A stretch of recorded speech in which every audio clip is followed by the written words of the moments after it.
Hello everyone. अब अपन start करते हैं न्यूमेरिकल क्वेश्चन सॉल्व करना। जो भी मैंने पढ़ाया है थर्मोडायनेमिक्स में वो अपन उनसे रिलेटेड क्वेश्चन सॉल्व करेंगे, ठीक है। तो अब हमारे बोर्ड पे देखो फर्स्ट क्वेश्चन लिखा हुआ है। क्या है क्वेश्चन, उसे रीड करना सब लोग, ट्राई करो वीडियो पॉज करके कि क्या अप्लाई कैसे होना चाहिए। और यहाँ पर मैं जो तुम्हें भी सिखाऊंगा न्यूमेरिकल्स जो प्रैक्टिस करवाऊंगा, इसका मतलब ये नहीं कि मैं एक क्वेश्चन सॉल्व कराया हो गया फिर सेकंड क्वेश्चन सॉल्व करा रहा हूँ। मैं उसमें जो थियरी बताऊंगा या तुम्हें प्रैक्टिस का जैसे मैं अप्रोच बताऊंगा ना, या उनमें कुछ नए नए पॉइंट्स आएंगे ऐड होंगे, तो वो तुम्हें भी सीखना है और अप्लाई करना है नेक्स्ट क्वेश्चन में, ठीक है। क्योंकि अपने पास इतने सारे टाइम नहीं कि मैं 30-40 एमसीक्यूज तुम्हें यहाँ पे सॉल्व करवा पाऊं। तो मैं जो 5-10 एमसीक्यू जो भी सॉल्व कराऊंगा तो उससे रिलेटेड कुछ कॉन्सेप्ट्स होंगे जो तुम्हें यहाँ पे अप्लाई करना होगा नेक्स्ट क्वेश्चन में, या अब जो तुम सॉल्व करोगे एग्जाम में कभी क्वेश्चन आ पाए तो उसमें अप्लाई करना, ठीक है। तो स्टार्ट करें। क्या है क्वेश्चन, क्या लिखा हुआ है, रीड करो। A gas is allowed to expand, मतलब क्या है, एक्सपेंड का मतलब क्या होता है।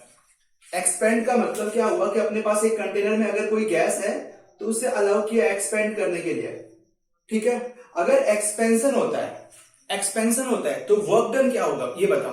क्वेश्चन को हटाओ। जब भी एक्सपेंशन होगा, एक्सपेंड कर रहा है तो गैस जो है उसे एक्सपेंड करने के लिए छोड़ा है, तो एक्सपेंशन में का मतलब क्या हुआ, वॉल्यूम जो हो रहा होगा वो इंक्रीज हो रहा होगा। और अपने को पता है formula minus P delta V, तो वॉल्यूम अगर इंक्रीज हो रहा है means V2 minus V1 is positive, और V2 minus V1 is positive, then work done is negative. क्यों? क्योंकि पहले से नेगेटिव है।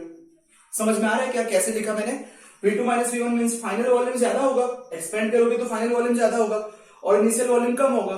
तो V2 माइनस V1 अगर ये 5 होगा तो ये 10 लीटर होगा, और 10 माइनस 5 इज 5, तो प्लस में 5 आएगा। और माइनस पी डेल्टा वी का मतलब क्या है, माइनस पहले से लगा हुआ, तो माइनस प्लस माइनस, यानी वर्क डन अपना नेगेटिव में आएगा। तो तुम्हें ये भी रिलेट करना है कि अपना क्वेश्चन कभी पॉजिटिव में आ ही नहीं सकता है। तो work done during expansion is negative, तो इसकी साइन क्या होगी, वर्क डन क्या आना चाहिए, नेगेटिव आना चाहिए। ये कॉन्सेप्ट हुआ। नेक्स्ट, अगर मैंने कंप्रेस किया गैस को तो कंप्रेस में क्या होगा, कंप्रेस में ऑब्वियसली वॉल्यूम डिक्रीज होगा, और वॉल्यूम डिक्रीज होगा तो V2 minus V1 is equal to क्या बोलोगे, नेगेटिव। तो वर्क डन क्या आएगा, नेगेटिव नेगेटिव से पॉजिटिव। तो work done during compression is positive, work done during expansion is negative. अब मैं इसे दूसरे लैंग्वेज में क्या बोलूं, work done by the system. अगर कोई सिस्टम वर्क कर रहा है तो नेगेटिव मैंने कल बताया था। Next, work done on the system, उस सिस्टम पे अगर वर्क कर रहे हो तो कंप्रेस कर रहे हो तो क्या आएगा, positive. Work done by the system, expansion negative. Clear है।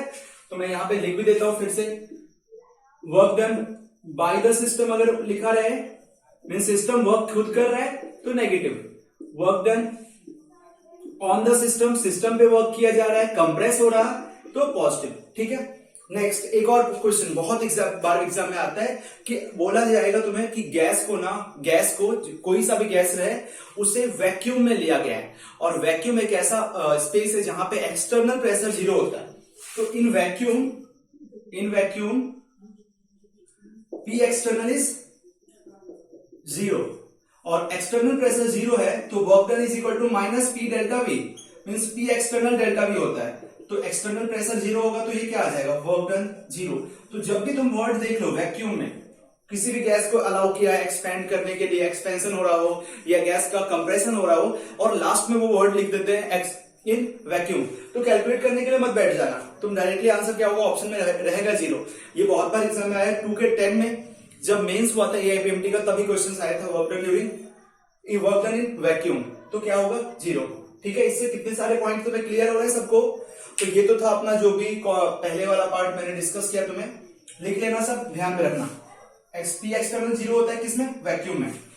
अब मैं तुम्हें क्वेश्चन रीड करो, अभी तक तो एक ही स्टेटमेंट पढ़ा, a gas is allowed to expand in a well insulated container. अब बताओ, एक और स्टेटमेंट आ गया, इंसुलेटेड कंटेनर का मतलब क्या होता है। मैंने बोला था इंसुलेशन का मतलब क्या है, आइसोलेटेड है, जहां पे हीट एक्सचेंज नहीं होता है। इंसुलेटेड कंटेनर का मतलब है उनमें हीट एक्सचेंज जो होगा वो क्या होगा बच्चों बताओ, 0, मींस हीट एक्सचेंज होगा ही नहीं। तो क्यों 0 होता है, इन इंसुलेटेड कंटेनर कभी भी एक्सचेंज नहीं होता है। यहाँ पे एक और इस स्टेटमेंट को पढ़ने से मुझे पता चला कि इंसुलेटेड कंटेनर कभी भी लिखा है तो वहां हीट जो होगा means Q, heat exchange is 0 बोल रहे। अब फिर लिखा है a constant external pressure of 2.5 atm। चलो एक्सटर्नल प्रेशर दिया है क्वेश्चन में 2.5 atm, ठीक है। अभी तुम्हें एक और पॉइंट बता रहा हूं, जब भी ऑप्शंस में जीरो देखो तो तुम्हारा माइंड स्ट्राइक करना चाहिए कुछ और दिमाग लगाने के लिए। ऑप्शंस में जीरो देखो ना तो ऐसा मत सोचना कि वो जीरो कभी आंसर हो ही नहीं सकता है, जीरो हो सकता है, इसलिए वो ऑप्शंस में दिए हैं। यहाँ ऑप्शंस में जीरो नहीं है तो अपना कुछ भी दिमाग मत लगाओ, जीरो वाला प्रेशर वाला पार्ट जैसे मीन्स वैक्यूम में ऑप्शंस देंगे वो जीरो वाला, तो आंसर वही जाता है। क्लियर है सबको? एक्सटर्नल प्रेशर है, इनिशियल वॉल्यूम दिया है 2.5 लीटर, फाइनल वॉल्यूम है 4.5 लीटर और पूछा है डेल्टा यू क्या होगा, और डेल्टा यू इन जूल पूछा है, ठीक है। अब अपन क्या स्टार्ट करते हैं, देखो स्टार्ट क्या कर रहे हैं इसमें कि अपन अपने पास एक्सटर्नल प्रेशर दिया है, वॉल्यूम इनिशियल फाइनल दिया है, तो इसे मैं वर्क डन फाइंड आउट कर लूं क्या? क्यों फाइंड आउट करना चाह रहा हूं? क्योंकि मेरा जो डेल्टा यू का फॉर्मूला होता है अकॉर्डिंग टू फ्लॉट अप्लाई करना होगा, चेंज इन इंटरनल एनर्जी पूछा है, तो क्या लिखोगे Q प्लस डब्ल्यू, ये अकॉर्डिंग टू फ्लॉट है, प्लस माइनस क्यू लिख सकते हो, प्लस माइनस डब्ल्यू जो भी क्वेश्चंस में लिखा है। अब तुम्हारे पास क्या है, मैं simple plus Q plus W लिख रहा हूं, तुम्हारा जो भी साइन आएगा वो तुम यहां पे रख सकते हो। तो वर्क डन क्या होगा, एक्सपेंशन में क्या लिखोगे formula, minus P delta we, expand किया है माइनस पी एक्सटर्नल प्रेशर है और एक्सटर्नल प्रेशर 2.5 दिया है, वर्क डन कैलकुलेट कर लेते हैं फिर ऐड कर लेंगे। और देखो यहाँ क्यू क्या होगा, जीरो होगा, यानी वर्क डन जो भी आएगा वही अपना आंसर होना चाहिए, डेल्टा यू के is equal to means adiabatic process बोला, इंसुलेटेड कंटेनर का मतलब ही होता है हीट जीरो। समझ में आ रहा है क्या? हीट कांस्टेंट नहीं, हीट जीरो। तो देखो अभी अपन वर्क डन फाइंड आउट कर लेते हैं। Delta V is equal to V final minus V initial, और वी फाइनल है 4.5 माइनस 2.5। यहाँ यूनिट का इंपॉर्टेंट पॉइंट है, यूनिट ध्यान देना होगा तुम्हें।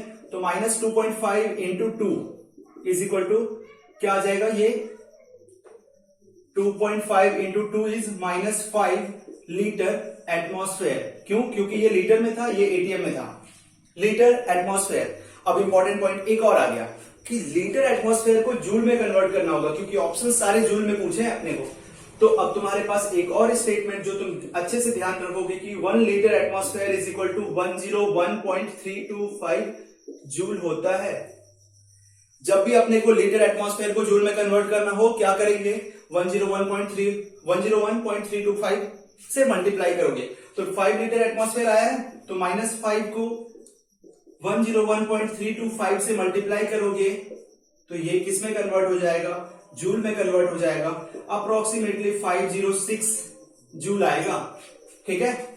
तो अभी क्या लिखोगे, माइनस 506 आएगा, तो delta U is equal to क्या आया, माइनस 506 जूल, क्योंकि क्यू क्या है इस केस में, जीरो है, और क्यू जीरो है तो क्या आ जाएगा फाइनल, डेल्टा यू किसके इक्वल होगा, क्यू के, डब्ल्यू के इक्वल होगा। डब्ल्यू क्या अपना वर्क क्या है, माइनस 506 जूल। तो आप देख लो, हाँ डेल्टा यू क्या आ गया, माइनस 506 जूल। ऑप्शंस में चेक कर लो, माइनस 506 जूल कौन सा है, 505 अप्रोक्सीमेटली, यानी बी आंसर जाएगा।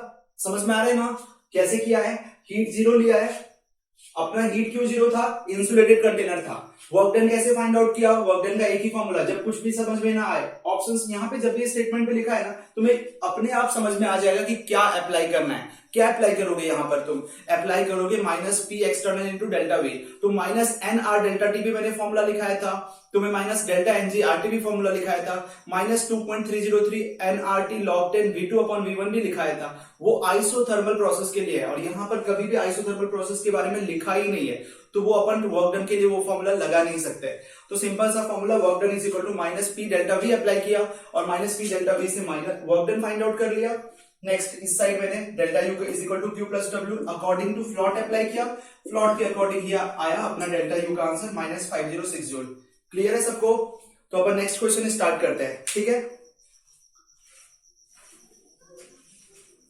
सेकेंड क्वेश्चन है बच्चों, देखो standard enthalpy of vaporization, delta H vaporization लिखा है, और वेपराइजेशन जो है वाटर का 100 डिग्री सेल्सियस पे ही होगा, तो वो दिया हुआ है delta H vaporization. Enthalpy of vaporization को ऐसे लिखेंगे, डेल्टा एच वेपराइजेशन इज कितना है, 40.66 किलो जूल पर मोल, ये है वाटर का delta H vaporization. The internal energy of vaporization means delta U vaporization पूछा है अपने को, ठीक है, किलो जूल पर मोल में। क्लियर है सबको? तो क्वेश्चन बहुत इजी है। सबसे पहले क्यों इजी है, क्योंकि तुम्हें वाटर का दे दिया और वाटर का वेपराइजेशन रिएक्शन सबको लिखने आता है क्या, मीन्स वाटर लिक्विड स्टेट से वेपर स्टेट में कन्वर्ट होता है ना, कितने डिग्री सेल्सियस पे, 100 डिग्री सेल्सियस पे। तो वाटर लिक्विड टू वेपर में कन्वर्ट हो रहा है 100 डिग्री सेल्सियस पे। एक कांस्टेंट टेम्परेचर है, वाटर लिक्विड से गैस में कन्वर्ट हो गया। तो ये एक केमिकल रिएक्शन बोल सकता हूं। और इस केमिकल रिएक्शन में मैंने क्या अप्लाई करने बोला था, जब भी तुम्हारा डेल्टा एच और डेल्टा यू का रिलेशन क्या होगा, केमिकल रिएक्शन जब दिया हो तो डेल्टा एच और डेल्टा यू का रिलेशन मैंने दिखाया है तुम्हें, delta H is equal to delta U plus delta N G R T. और मुझे पता है कि डेल्टा यू फाइंड आउट करना है, तो मैंने लिख दिया delta U is equal to delta H minus delta N G R T. और डेल्टा एच देखो दिया है 40.66। अब तुम्हें delta N G find out करना है। डेल्टा एन जी क्या है, change in number of moles of gas, क्या product minus delta N G क्या लिखोगे, N P minus N R gaseous molecules का, और प्रोडक्ट का क्या है, नंबर ऑफ मोल्स क्या है, गैसियस 1। रिएक्टेंट में क्या है, वाटर लिक्विड, लोगे क्या इसे, नहीं लोगे, 1 माइनस 0, क्योंकि ये गैसियस मॉलिक्यूल नहीं है, तो 1 माइनस 0 क्या आ गया, 1। तो 1 इंटू आर।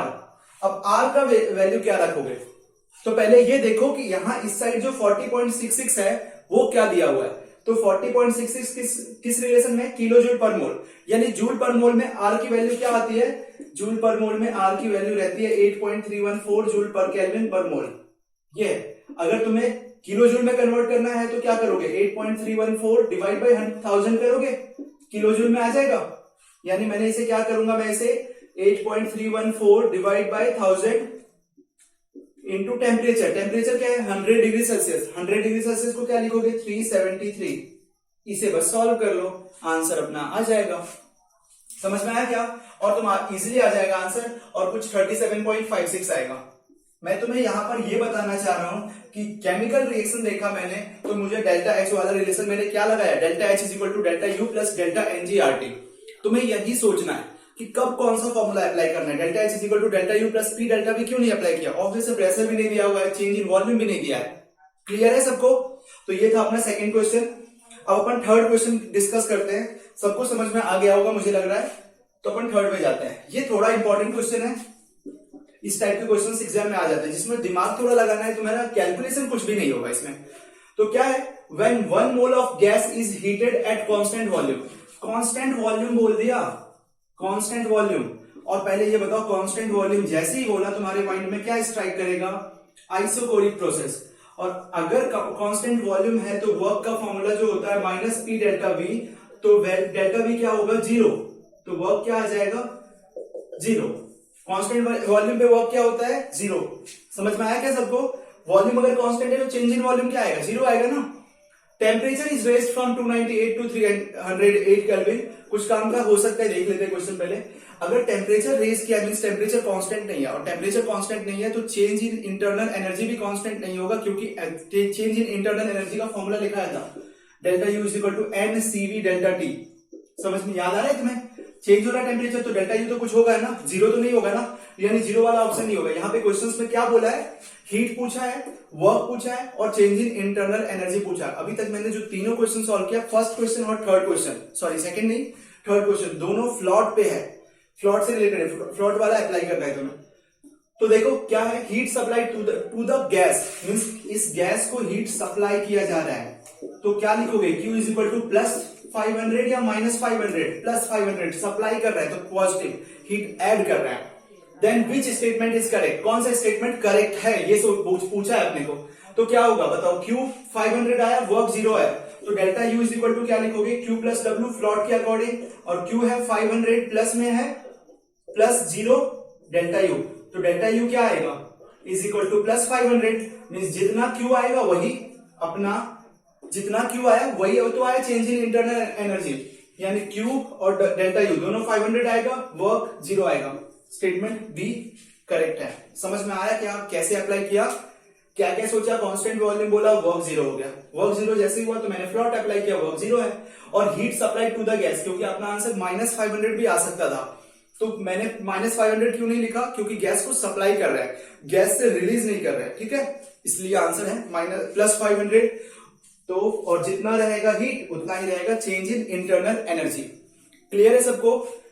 ये दोनों क्वेश्चन समझ में आ गया? नेक्स्ट क्वेश्चन डिस्कस करते हैं।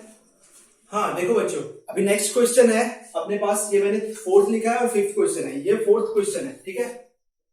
फोर्थ क्या क्वेश्चन है इसमें देखना, पढ़ो पहले।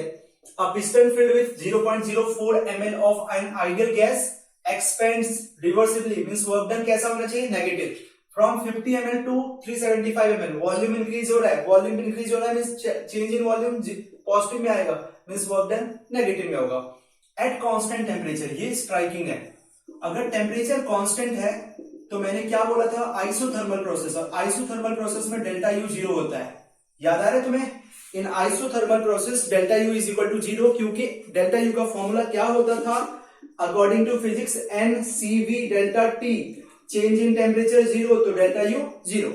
क्लियर है? ये वाला स्टेटमेंट जैसे ही पढ़ा मेरा डेल्टा यू जीरो आ गया एट 37 डिग्री सेल्सियस, ठीक है। It absorbs 208 joule of heat. अब ये एब्जॉर्ब कितना हीट एब्जॉर्ब कर रहा है, 208 जूल एब्जॉर्ब कर रहा है, मींस पॉजिटिव होगा ना। एब्जॉर्प्शन मैंने लिखा हीट एब्जॉर्ब, अगर वो एब्जॉर्प्शन हो तो पॉजिटिव, हीट इवॉल्व हो या रिलीज्ड हो तो क्या आएगा, नेगेटिव। तो हीट एब्जॉर्ब कर रहा है ये सिस्टम, तो प्लस 208, 2 पॉइंट आ गया। अब अपने को क्या पूछा, Q और W क्या होगा। Q भी आ चुका है, डेल्टा U भी आ चुका है, W नहीं फाइंड आउट कर सकते क्या, means work done find out नहीं कर सकते क्या। वर्क डन का formula delta U is equal to Q plus W, according to FLOT delta U zero है, Q प्लस W, तो Q क्या होगा, is equal to minus W। तो Q कितना था, sorry, work done is equal to minus of Q, means minus of 208। Work done क्या आ जाएगा, माइनस 208 आ जाएगा, और डेल्टा यू क्या है, जीरो है। क्लियर है सबको? तो work done minus 208, Q plus 208, answer क्या होगा, ए। किसी को कुछ डाउट है पूछ सकते हो, बहुत ही इजी क्वेश्चन है। पता है इतना बड़ा बड़ा क्या लिख दिया, 50 ml से 375 ml। तुम बोलोगे सर अपने पास वॉल्यूम दिया हुआ था तो अपन वर्क डन क्यों नहीं फाइंड आउट कर लिया, बताओ। लेकिन एक्सटर्नल प्रेशर क्वेश्चन में कहां दिया है, यानी एग्जामिनर तुमसे क्या पूछना चाह रहा है कि तुम्हें फ्लॉट के सारे कंक्लूजन याद है या नहीं, कंक्लूजन पता है या नहीं, तुम्हें ये पता है कि नहीं, जब कांस्टेंट टेम्परेचर होता है तो change in internal energy zero होता है, ये सारे कुछ पता होना चाहिए। समझ में आ रहा है क्वेश्चंस के लिए? तो ये वाला पार्ट बहुत ही इजी पार्ट था, क्वेश्चन सॉल्व कर सकते हो ऐसे टाइप के क्वेश्चन जो भी आए एग्जाम में, तो बताओ, ठीक है। नेक्स्ट फिफ्थ पे जाए, कुछ भी डाउट है पूछ सकते हो, यहाँ पे इतना कुछ नहीं है, बताओ। अगर सबको समझ में आया ना, क्या किया मैंने, टेम्परेचर कांस्टेंट था, डेल्टा यू जीरो लिया, Q प्लस 208 था, एब्जॉर्ब कर रहा था, delta U is equal to Q plus W लिया, according to FLOT Q plus zero था, डेल्टा यू जीरो आया तो Q is equal to minus W, तो जो हीट था उसका माइनस वाला नेगेटिव में क्या आ जाएगा, वर्क डन होगा। एक्सपेंड कर रहे हैं तो नेगेटिव में ही आना चाहिए। क्लियर है सबको? ये वाला क्वेश्चन रब कर दूं मैं, ये अपन रब कर दे रहे हैं।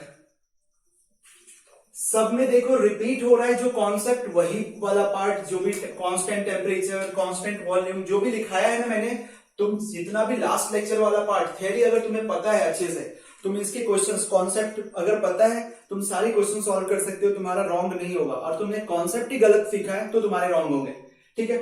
ये देखो, अभी देखो केमिकल रिएक्शन, मैंने क्वेश्चन को पढ़ा भी नहीं है अभी तक, कुछ भी नहीं देखा। तुम्हारे जैसे ही मैं फर्स्ट टाइम ये क्वेश्चन देख रहा हूं, मैंने बस लिखा है, ये एग्जाम जेई में आया हुआ क्वेश्चन है, मैंने बस इस क्वेश्चन को लिखा, मुझे ये समझ में आ गया कि कुछ भी पूछा होगा ना, ये केमिकल रिएक्शन है, अगर डेल्टा एच डेल्टा यू में कुछ क्वेश्चन पूछे ना, तो मुझे delta H is equal to delta U plus delta NGRT apply करना होगा, क्योंकि सर ने बोला केमिकल रिएक्शन जब भी अप्लाई होगा, क्वेश्चन में दिया होगा, कोई सा भी रिएक्शन दिया होगा, तो मुझे delta H is equal to delta U plus delta NGRT दिए लगाना है। याद आ रहा है सबको? तो मैंने ये देख लिया। अब ये कंप्लीट कंबसन रिएक्शन है, समझना यहाँ पे कंबसन है, और कंबसन का मतलब क्या है कि उस कंपाउंड को किसके साथ रिएक्ट कराते हैं, ऑक्सीजन के साथ। जब भी कोई कंबसन रिएक्शन होगा तो ऑक्सीजन के साथ रिएक्शन होगा, CO2 प्लस वाटर बनेगा, ठीक है। और क्या लिखा है इसके बाद देखो, the amount of heat produced as measured in bomb calorimeter. ये तुम्हारे पास एक नया टर्म आ गया, बॉम्ब कैलोरीमीटर। और बॉम्ब कैलोरीमीटर में वॉल्यूम जो होता है वो कांस्टेंट होता है, और अगर वॉल्यूम कांस्टेंट है तो मैं उसमें जो भी हीट रिलीज होगा ना, बॉम्ब कैलोरीमीटर में जो हीट रिलीज होगा या हीट जो भी होगा, वो हीट कहलाता है चेंज इन इंटरनल एनर्जी। यानी क्वेश्चन में लिख के दे देना, इन बॉम्ब कैलोरीमीटर हीट रिलीज्ड और हीट एब्जॉर्ब्ड इज 100 जूल, तो तुम्हें वो समझना वो हीट रिलीज क्या है, चेंज इन इंटरनल एनर्जी है। समझ में आ रहा है क्या? यानी क्वेश्चन में ये तुम्हें मैं पहचानने के लिए बता रहा हूं। Delta U change in internal energy कभी लिखते नहीं है क्वेश्चन वाले, ये डेल्टा एच भी लिखते हैं। तो मैं बोल रहा हूं heat at constant volume, heat at constant volume. अगर क्वेश्चन लिखा है हीट रिलीज्ड और heat absorbed at constant volume is 200 kilo joule, means वो हीट रिलीज्ड और हीट एब्जॉर्ब्ड कौन क्या है, चेंज इन इंटरनल एनर्जी है। क्वेश्चन में लिखे बॉम्ब कैलोरीमीटर में हीट एब्जॉर्ब इतना हो रहा है, तो बॉम्ब कैलोरीमीटर का मतलब क्या समझना है तुम्हें, कौन सा हीट है, डेल्टा यू। और अगर तुमसे पूछे हीट एट कांस्टेंट प्रेशर लिखा है तो समझना है तुम्हें डेल्टा एच। क्लियर है सबको? ये क्वेश्चन ध्यान में रखना, ये क्वेश्चन से अप्लाई करने के लिए दिया है, तुम्हें बहुत सारा हेल्प होगा इस क्वेश्चन में, बहुत अप्लाई करना होगा। जैसे देखो यहाँ पे लिख दिया ना, measured in heat produced as measured in bomb calorimeter is 1364.47 kilojoule per mole. अब ये तो नहीं लिखा change in internal energy is 1364.47 kilojoule. मुझे पता चल गया कि जब भी बॉम्ब कैलोरीमीटर होगा तो वहां वॉल्यूम कांस्टेंट होता है, और वॉल्यूम कांस्टेंट पे जो हीट रिलीज होती है वो हीट किसके इक्वल होती है, चेंज इन इंटरनल एनर्जी के इक्वल। तो ये जो 1364 है ये अपना क्या है, चेंज इन इंटरनल एनर्जी। यहां पे यही क्वेश्चन है, मुझे बस समझाना था क्वेश्चन में यही वाला पार्ट।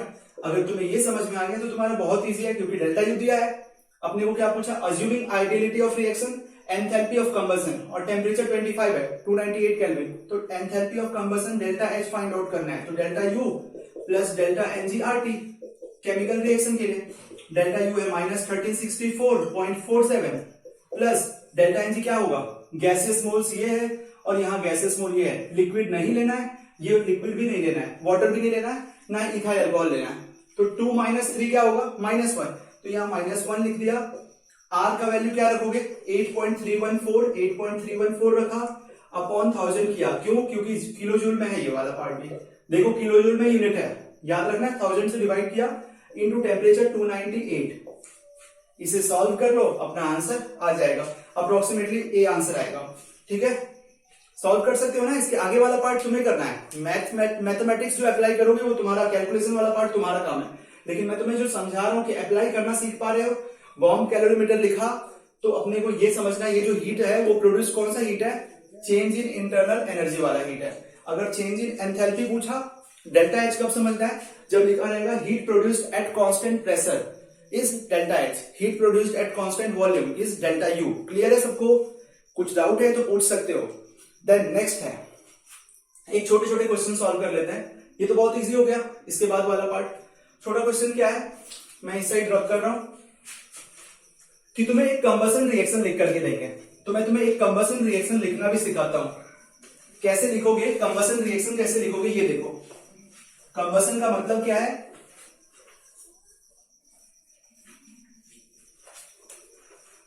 कि मैंने किसी हाइड्रोकार्बन का कंबसन रिएक्शन लिख रहा हूं।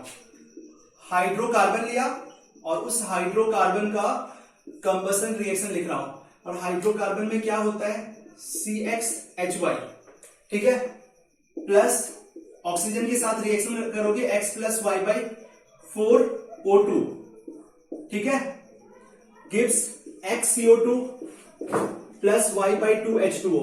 तुम्हें ये वाला फॉर्मूला याद रखना है, कंबसन के लिए ये वाला फॉर्मूला अप्लाई करना है। क्या लिखा है, CxHy + X + Y/4O2 XCO2 + Y/2H2O। Means तुमसे पूछ लिया मीथेन का कंबसन रिएक्शन लिखो, तो मीथेन के लिए क्या लिखोगे, यहां पे O2 लिखोगे, बैलेंस करना तुम्हारा काम है, वही बैलेंस करना मैंने सिखाया है। कैसे करना है, तुम्हें ये X समझना है, कार्बन का नंबर ऑफ एटम्स X होगा और नंबर ऑफ एटम्स हाइड्रोजन का क्या होगा, Y होगा। तो 1 + 4/4, देखो X + Y/4, तो यानी 1 + 4/4 = 1 + 1 2O2 आ जाएगा फाइनल। बताओ, मैं लिख दूं डायरेक्टली 2O2 = XCO2, तो X = 1, तो 1 CO2 plus Y/2H2O, means Y क्या था, हाइड्रोजन, तो 4/2 का मतलब 2, तो ये अपना क्या आ गया, 2H2O, बैलेंस हो गया। ऐसे तुम कोई सा भी कंपाउंड देना हाइड्रोकार्बन, तुम उसे बैलेंस कर सकते हो। जैसे फॉर एग्जांपल बेंजीन को बैलेंस करना है, देखो CO2 + H2O, C6H6 है, तो क्या लिखोगे यहाँ पे, 6 + 6/4 लिखोगे क्या, X + XY/4, ये X + Y/4 है, तो 6 + 3/2 मीन्स 15/2 आ गया, O2 15/2 रहेगा, मीन्स यहाँ पे O2 कितने रहेंगे, 15/2 रहेंगे। ये XCO2 6CO2 होगा और Y/2 H2O 6/2 means 3H2O। Clear है सबको? हाँ देखो ये समझ में आ गया सबको कैसे करना है। अब इसमें क्वेश्चंस क्या आते हैं ये देखो बता रहा हूं मैं। क्वेश्चंस कहते हैं कि इस मीथेन का कंबशन रिएक्शन में delta H minus delta U is equal to क्या होगा, और ऑप्शंस कुछ देते हैं। फॉर एग्जांपल मैंने क्या लिखा है, delta H minus delta U। इसके लिए delta H is equal to formula क्या लिखोगे, delta U plus delta NG/RT, और डेल्टा NG/RT में डेल्टा NG क्या होगा, इनका डेल्टा NG फाइंड आउट कर सकते हो क्या? डेल्टा NG कैसे फाइंड आउट करोगे, ये गैस ये स्मॉल है, ये लिक्विड है, ये O2 गैस है, मीथेन क्या है, मीथेन भी गैस है, तो क्या आ जाएगा डेल्टा NG 1 CO2 है माइनस ऑक्सीजन 2 + 1 3, तो 1 - 3 इज इक्वल टू -2, तो -2 आएगा। तो डेल्टा H डेल्टा U को इस साइड लेकर लिख लोगे तो क्या आएगा, delta H minus delta U is equal to -2 RT, ये आंसर होगा। क्या लिखोगे, delta H minus delta U is equal to -2 RT। समझ में आ रहा है क्या? ऐसा क्वेश्चन कभी कभी एग्जाम में आ चुका है कि RT के फॉर्म में रहेंगे ऑप्शंस में, तो इसके लिए तुम्हें RT पूछा जाए तो क्या होगा, बताओ क्या करोगे, delta H minus delta U क्या लिखोगे, delta H minus delta U क्या करोगे, तो इस केस में जो रहेगा अपना minus delta N sorry plus delta NG/RT जो रहेगा वो क्या रहेगा, डेल्टा NG कैसे फाइंड आउट करोगे, ये गैस है, ये लिक्विड है, O2 गैस है, ये बेंजीन लिक्विड होता है, याद रखना होगा तुम्हें। तो बेंजीन लिक्विड होता है तो क्या आएगा डेल्टा NG, इसके लिए डेल्टा NG आएगा 6 माइनस ये 15/2 प्लस ये तो कुछ नहीं लोगे लिक्विड वाला, ये भी लिक्विड वाला नहीं लोगे, तो 6 माइनस 15/2, 6 माइनस 15/2 क्या आ जाएगा, -3/2, तो -3/2 RT, ये आंसर हो गया। इसके लिए delta H minus delta U। समझ में आया क्या? तो कभी कभी ये डायरेक्टली क्वेश्चन छोटे मोटे क्वेश्चन आ जाते हैं कि डेल्टा NG कैलकुलेट करना बच्चों को आता है या नहीं आता है, वो चेक कर रहा है वो कि डेल्टा NG के मतलब कि तुम्हें किसी भी कंपाउंड के बारे में ये पता है कि नहीं कि इनका स्टेट क्या है। जब तुम्हें स्टेट पता होगा, सॉलिड लिक्विड गैस स्टेट पता रहेगा, तभी तो तुम क्वेश्चन सॉल्व कर पाओगे, तभी तो तुम डेल्टा NG कैलकुलेट कर पाओगे सही। अगर कुछ पता नहीं, वाटर गैसेस ले लिया तो ये ले लिया तुमने 2 + 1 3, यहाँ 2 + 1 3, 3 - 3 0। समझ में आ रहा है क्या? क्लियर है सबको? तो ये पार्ट था अपना क्वेश्चन वाला न्यूमेरिकल डिस्कशन। इसके बाद अपन नेक्स्ट टॉपिक स्टार्ट करेंगे एंट्रोपी और गिब्स फ्री एनर्जी वाला पार्ट। इससे भी क्वेश्चंस बहुत सारे एग्जाम में आते हैं। मैंने तुम्हें 5-6 क्वेश्चन सॉल्व करवाए हैं, तुम ट्राई करना कि सारे टाइप के क्वेश्चन सॉल्व कर पाओ। फिर उसके बाद अगर तुम्हें डाउट आए थर्मोडायनेमिक्स में एंथैल्पी फ्लॉट वाले पार्ट से, तो तुम वो मुझे मैसेज करो, और मैं मैसेज करने के बाद मैं देखूंगा कि वो क्वेश्चंस इंपॉर्टेंट है या डिफिकल्ट है, तो मैं उनके वीडियो फॉर्म बना करके तुम्हें भेजूंगा। क्लियर है सबको? सब ठीक है।